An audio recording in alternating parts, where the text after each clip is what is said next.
Les personnes vivant avec handicap méritent respect et considération dans la société congolaise. En tout cas, le président de la République en fait sienne cette préoccupation en recevant avec tout honneur mérité cette catégorie des citoyens congolais, nous fait dire Patrick Michel Moukoui. Ce malvoyant qui mendie dans les artères de la capitale ne seront peut-être plus le même socialement dans un futur proche.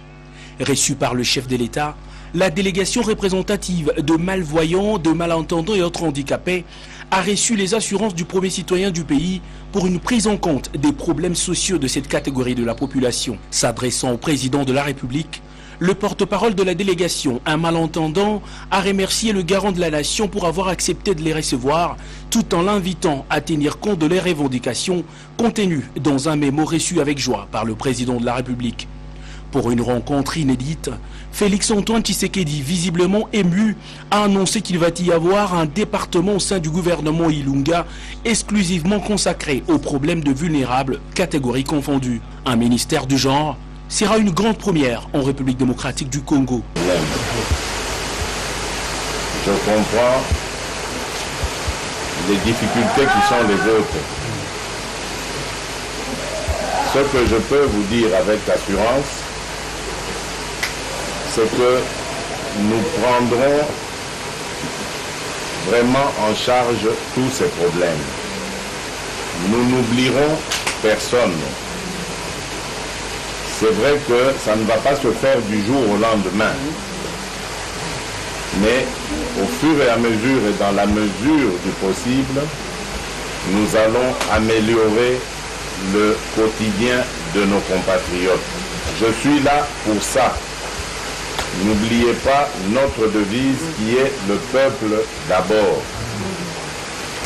Je suis venu vous servir et je me battrai pour que, au moment où je vais quitter le pouvoir, que les Congolaises et les Congolais aient au moins amélioré la qualité de la vie. Satisfait de voir, entendre et saluer le chef de l'État pour certains, ces personnes vivant avec handicap ont fait cadeau de porte-chaussures fabriqués par l'un d'eux au président de la République, en signe de reconnaissance.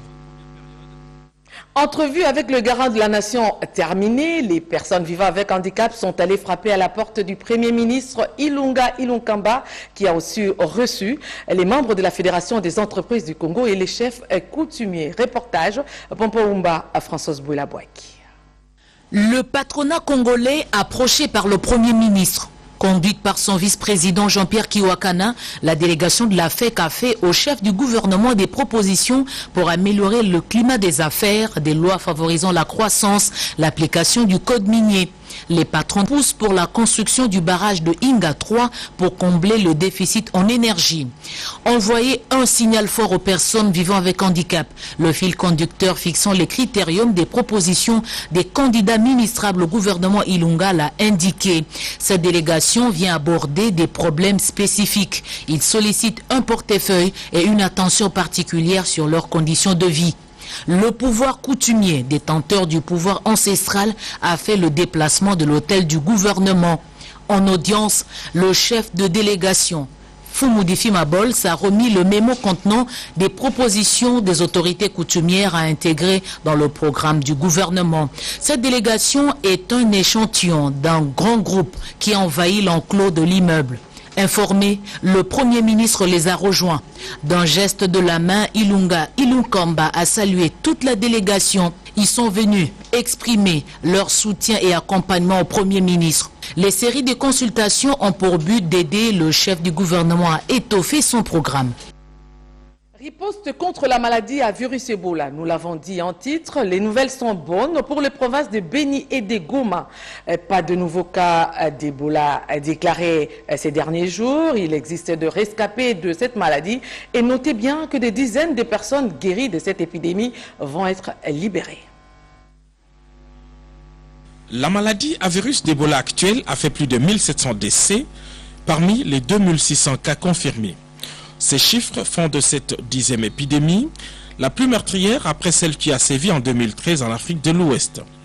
La situation sécuritaire volatile dans la région en rajoute à la psychose suscitée par une épidémie indécrottable. Aujourd'hui, grâce à l'implication du chef de l'État Félix-Antoine Tshisekedi Tshilombo, à travers un protocole multisectoriel, la situation est en voie de stabilisation. À Beni, l'épicentre de la maladie, des dizaines de malades guéris d'Ebola après plus de 2 semaines de prise en charge médicale.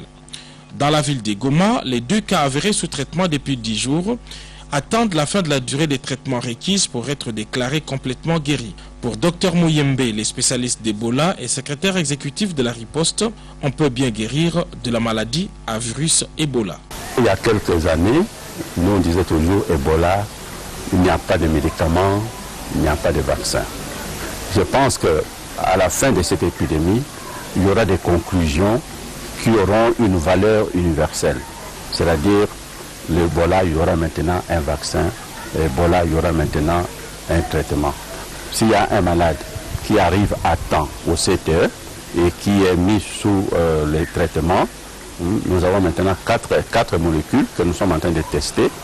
Donc il y a 80% ou 90% de chances que cette personne soit guérie. Et à la fin de cette épidémie ici, nous aurons certainement, l'OMS va déclarer que telle ou telle molécule, c'est la molécule idéale pour traiter un malade atteint d'Ebola. Au moment où je vous parle ici, si j'avais la grippe, vous pouvez facilement attraper la grippe. Simplement par l'air. Parce qu'au moment où je parle, il y a des gouttelettes de salive qui se répandent dans l'environnement. Et quand vous respirez aussi les virus, vous pouvez donc développer, n'est-ce pas, la grippe. Mais ici, Ebola, pour moi, c'est une maladie qui n'est pas très contagieuse. Parce que c'est par la main. C'est en touchant la peau du malade, en touchant la salive du malade, en touchant les urines du malade, en touchant le sang du malade, qu'on s'infecte. Et si vous ne touchez pas la peau du malade ou du cadavre, vous n'allez pas attraper Ebola. Vous voyez? Donc, c'est vraiment la propriété de la main. Gardez vos mains propres. Désinfectez vos mains le plus souvent possible. À ces jours, près de 750 personnes dépistées malades ont été sauvées, mais l'hygiène reste de mise. Et donc, ceci démontre bien que le travail se fait avec la plus grande conscience. Plusieurs spécialistes sont sur place. Toutes les précautions sont prises pour que nous allions vers l'extinction de cette épidémie. Et puis la riposte contre la maladie à virus Ebola provient des villes de Beni et de Goma et non des provinces, comme je l'ai dit tout à l'heure, par inadvertance. L'insécurité qui sévit dans la partie est du pays a constitué le sujet d'échange entre le président du CINSA et le représentant adjoint du secrétaire général des Nations Unies en charge de la protection et des opérations. Reportage Jean-Pierre Dolodemazo. Sécuritaire dans certaines parties du pays préoccupe au plus haut point l'Organisation des Nations Unies. Le représentant spécial adjoint du secrétaire général des Nations Unies, François Grignon, s'engage à travailler avec les autorités de la RDC en vue de trouver des solutions aux problèmes récurrents de l'insécurité dans certaines parties de la République démocratique du Congo. François Grignon l'a dit au sortir des entretiens qu'il a eu avec le président du CINSA, Joseph Olingankoy. Le CINSA est une institution qui a joué un rôle important pour aider, je dirais, à la décrispation politique et à l'avancée de la stabilisation et de la stabilité politique du Congo. Donc c'est dans ce cadre qu'il était important de venir et nous venons d'avoir une séance de travail tout à fait, je dirais, amicale et constructive où on a discuté de différentes initiatives qui pourraient être prises pour consolider la stabilité dans le pays. Que ça soit actuellement dans la province de la Sankourou ou dans d'autres zones du pays. Peu après, le président du CINSA a reçu de l'Union des éditeurs du Grand Kasaï le prix de mérite, ceci pour la bravoure avec laquelle il a conduit l'accord de la Saint-Sylvestre qui a permis à la République démocratique du Congo d'organiser des élections démocratiques et transparentes afin d'avoir une première alternance pacifique et civilisée de passation du pouvoir en RDC. L'Institut international d'agriculture tropicale va accompagner la Banque mondiale dans la lutte contre la malnutrition en République démocratique du Congo. Le directeur des opérations a visité la station ITEA au Sud Kivu pour s'imprégner justement de l'exécution de ces projets. Chimendondo nous en parle. Lutte contre la malnutrition, le partenaire de l'RDC s'implique dans le processus. Sur la Banque mondiale s'est engagé à investir 5 milliards de dollars dans les 5 années à venir. L'Institut international d'agriculture tropicale, ITEA, a donné son accord d'accompagnement en qualité de partenaire technique dans les activités agricoles. C'est justement ce qui justifie la récente visite du directeur des opérations de la Banque mondiale à la station ITEA de Kalambo, située dans le Sud Kivu.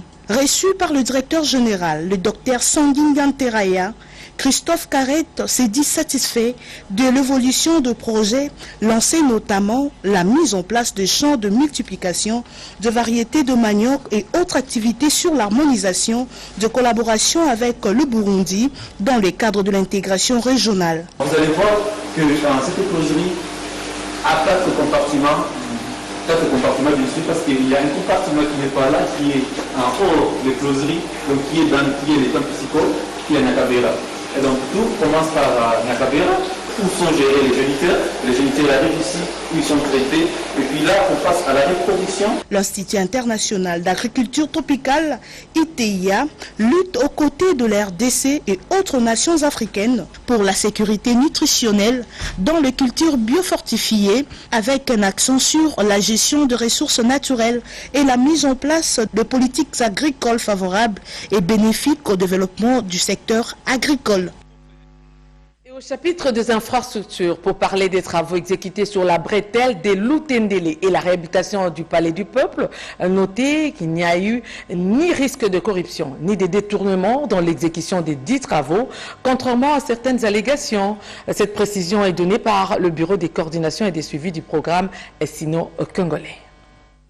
Conformément au décret numéro 08/018 du 26 août 2008, qui constitue son texte organique, le Bureau de coordination et de suivi du programme sino-congolais BCPSC s'occupe du suivi de la convention des collaborations signée entre le gouvernement de la République démocratique du Congo et le groupement d'entreprises chinoises. À cet effet, les contrats spécifiques d'infrastructure sont négociés entre l'Agence congolaise des grands travaux ACGT et les entreprises chinoises. C'est l'ACGT qui est l'œil technique du gouvernement congolais et qui assure le suivi de l'exécution technique des travaux sur le terrain. C'est la raison pour laquelle l'Agence congolaise des grands travaux, en sa qualité de maître d'ouvrage délégué, est placée sous la tutelle du ministère des Infrastructures, Travaux publics et Reconstruction, qui est maître d'ouvrage en République démocratique du Congo. Les entrepreneurs chinois chargés de l'exécution des travaux d'infrastructure sont payés par la joint venture sino-congolaise des mines, SICOMINE, sur base des décomptes approuvés par l'Agence congolaise des grands travaux. Il y a lieu de noter que le financement n'est pas assuré par la partie congolaise et qu'à ce niveau, il n'y a aucun risque de corruption ni de détournement. Parce que dans le circuit de financement, Exim Bank of China octroie des prêts à SICOMINE, lesquels servent à financer les projets d'infrastructure et le développement du projet minier.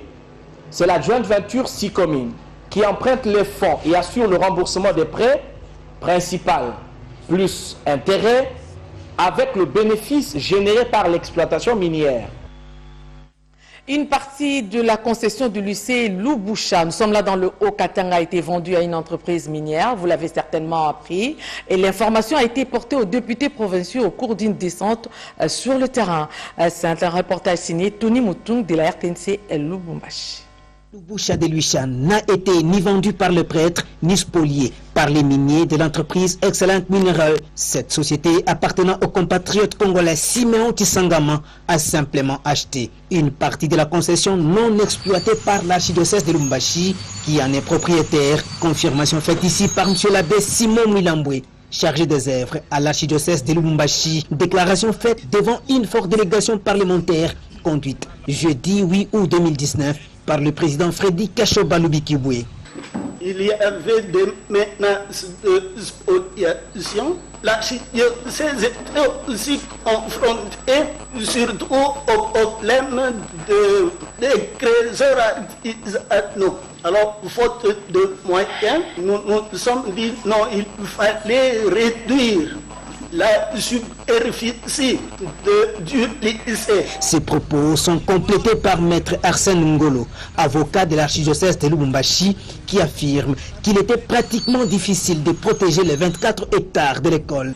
Donc nous étions obligés, tout en respectant les permis d'exploitation des autres, respecter le code minier, eh bien nous étions obligés de négocier avec, comme la loi nous exige. Pour ne pas perdre la totalité, nous avons dit, bon, on cède une partie et on garde ce qu'on doit être à mesure, ce qui doit être à mesure de gérer.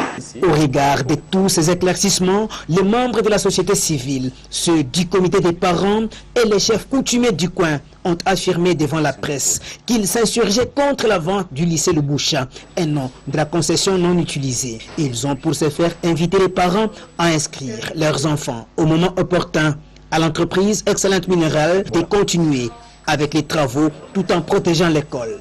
C'est donc une tâche à portée scientifique exécutée par les honorables députés provinciaux du Haut-Katanga qui ont même visité les installations de l'école avant d'interroger la préfète de l'école, la sœur Chantal.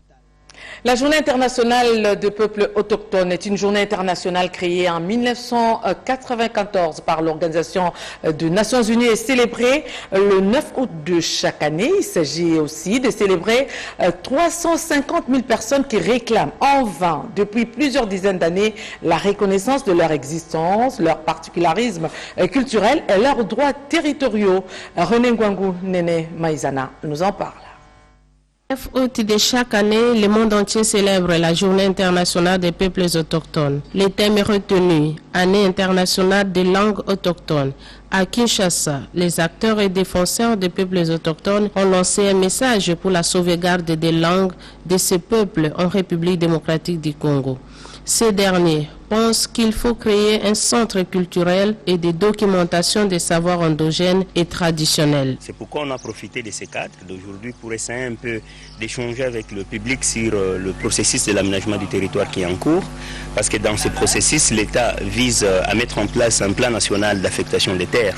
Et on s'est dit, si effectivement l'État veut arriver aujourd'hui à sécuriser et consacrer les droits des peuples autochtones d'une manière globale, cela passerait par leur reconnaissance de ces plans qui sera mis en place d'affectation des terres. Durant ces mois, plusieurs activités sont prévues, comme le Festival international des peuples autochtones qui va se dérouler en Mbandaka dans la province de l'Équateur. Nous avons préféré d'organiser en Mbandaka, province le plus peupleux de peuples autochtones pygmées. Là où se trouve la forêt équatoriale. Kedi Bosoulou, le coordonnateur du REPALEF, plaide pour la construction, plaide pour la création d'un fonds national pour le développement des peuples autochtones en République démocratique du Congo. Le président et le rapporteur de la Commission électorale nationale indépendante dans le Congo central, Corneille Nangaa et Jean-Pierre Kalamba, ont démarré les concertations avec les partenaires aux élections. C'est un reportage de Floribert Kinanga en Moussachi. Vendredi 9 août, Kamba, la Nouvelle-Jérusalem dans la province du Congo central, a vécu l'arrivée d'une mission des membres du bureau de la CENI, conduite par le président Corneille Nangaa Ilobilou.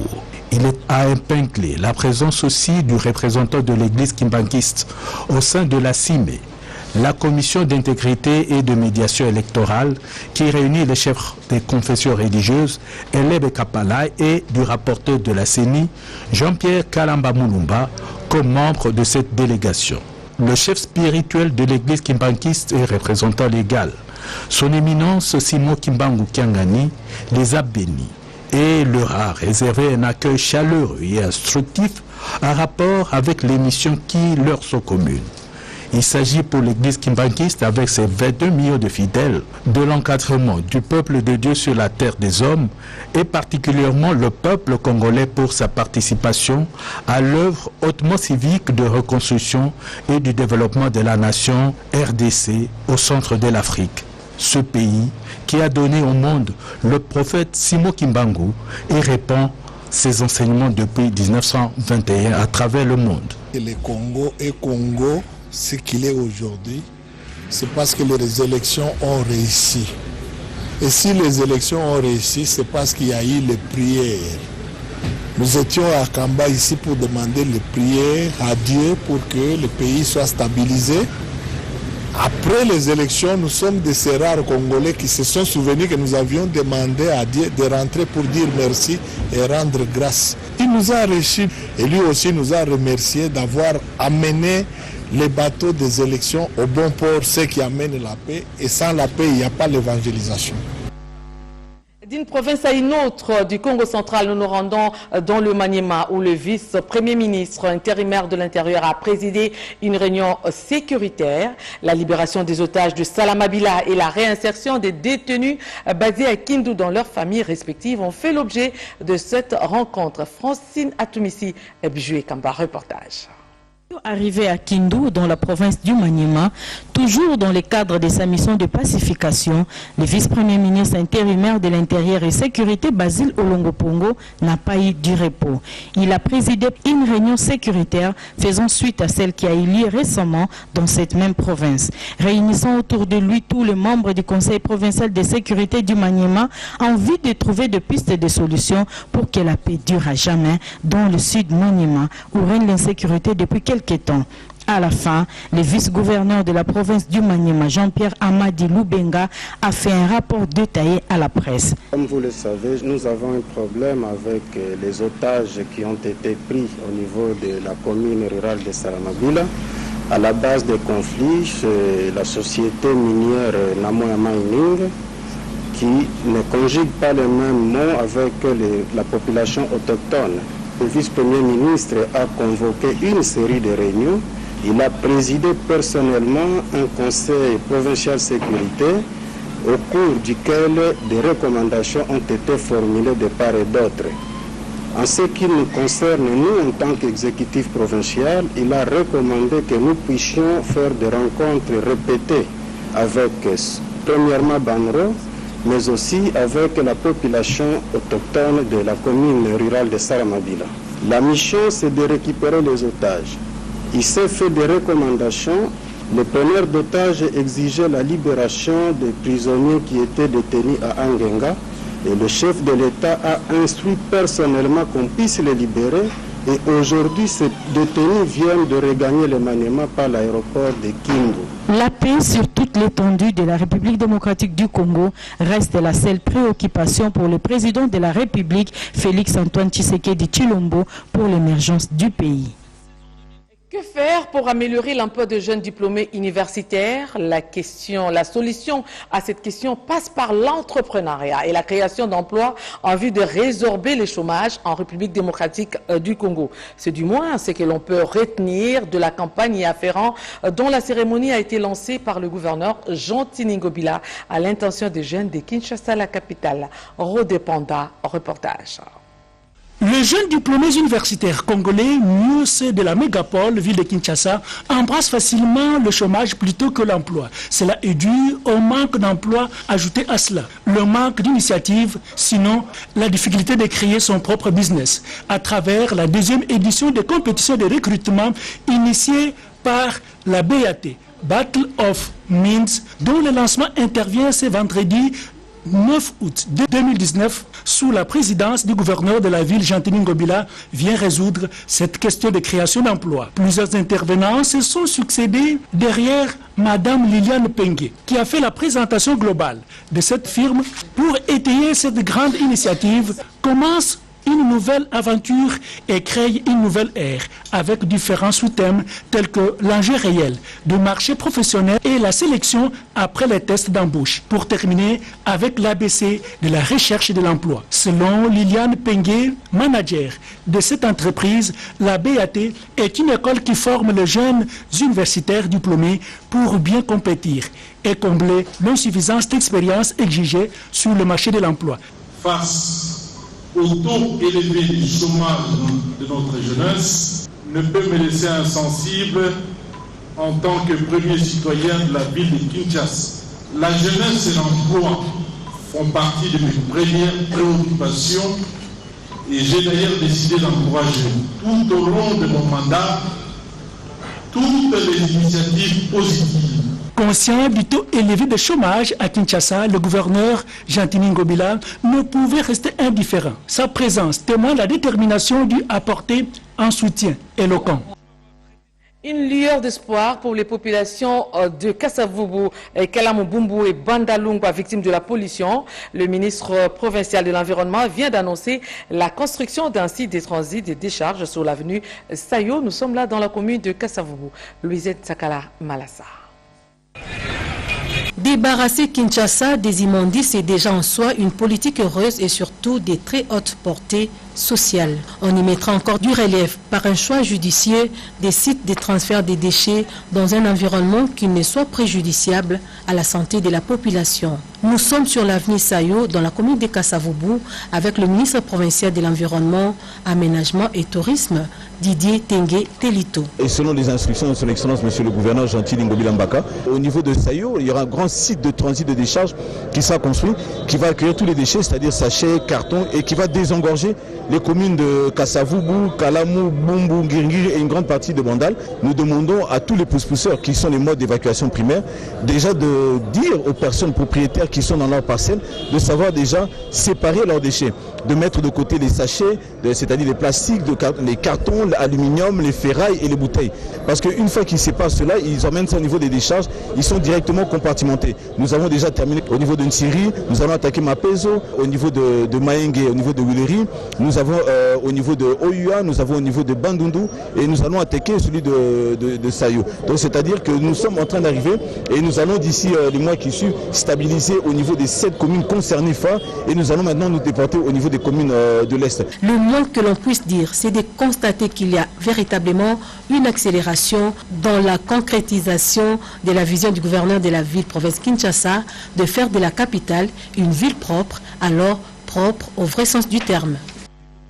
Et les femmes de l'Union pour la Nation ont été édifiées sur le rôle de la femme dans la gestion de la chose publique. Une matinée politique a été initiée à cet effet par le secrétaire général de ce parti politique, Bobo Koukou. Reportage.